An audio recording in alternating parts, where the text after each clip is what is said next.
তৃণমূলের party office নাকি post office? Party office থেকে উদ্ধার আধার, রেশন, ভোটার কার্ড। বিজেপি করায় প্রয়োজনীয় নথি আটকে রাখার অভিযোগ। উত্তর ২৪ পরগনার দত্তপুকুরের ঘটনায় নথি আটকে রাখার অভিযোগ উঠছে তৃণমূলের বিরুদ্ধে। তৃণমূলের পার্টি অফিসে থেকে উদ্ধার আধার কার্ড, রেশন কার্ড, প্রয়োজনীয় নথি আটকে রাখার অভিযোগ। উত্তর ২৪ পরগনার দত্তপুকুরের ঘটনা, নথি আটকে রাখার অভিযোগ তৃণমূলের বিরুদ্ধে।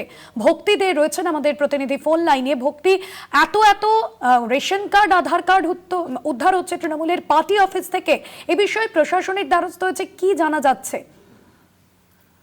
প্রথমে বলি, বিজেপি করার অপরাধে এই যে ডকুমেন্টস গুলো আছে, এটা স্থানীয় লোকের অভিযোগ, এই দত্তপুকুর যে পার্টি অফিস জয়পুর এলাকায়, সেখানে কয়েকশো Aadhaar card, PAN card, ration card, সব বললে ভুল হবে, অনেক হাজার হাজার, সেগুলো ওই পার্টি অফিসের মধ্যে ছিল বলে অভিযোগ।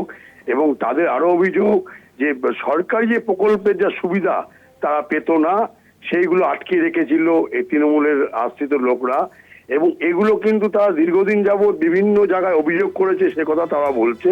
তারপরেও কিন্তু তাদেরকে এই দত্তপুকুরি যে জয়পুর অঞ্চল, সেখানে যারা আছে আদিবাসী বা অন্যান্য লোকজন, তাদের এগুলো দেওয়া হচ্ছিল না। এরপর যখন এই সরকার পাল্টালো, তারপর তারা বুকে বল পেল, তাদের আরো বক্তব্য। এরপর তারা স্থানীয় বিজেপি যারা করেন, মন্ডলে যারা আছেন, তাদেরকে জানানো হয়।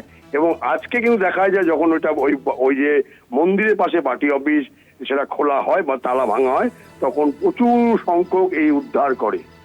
এর থেকে বোঝা যাচ্ছে যে তারা বলছেন যে কিভাবে মানুষকে পচিয়ে মারার যে পরিকল্পনা, মানুষকে ভাতে মারার পরিকল্পনা, এটা কিন্তু স্থানীয় লোক এবং যারা ওখানে বিজেপি করে তারা কিন্তু বলছে।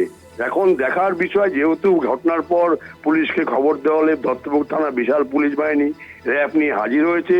তারা সম্পূর্ণভাবে এই জায়গাটা ব্যারিকেড করে ওই ডকুমেন্টসগুলো সিজ করার চেষ্টা করছে।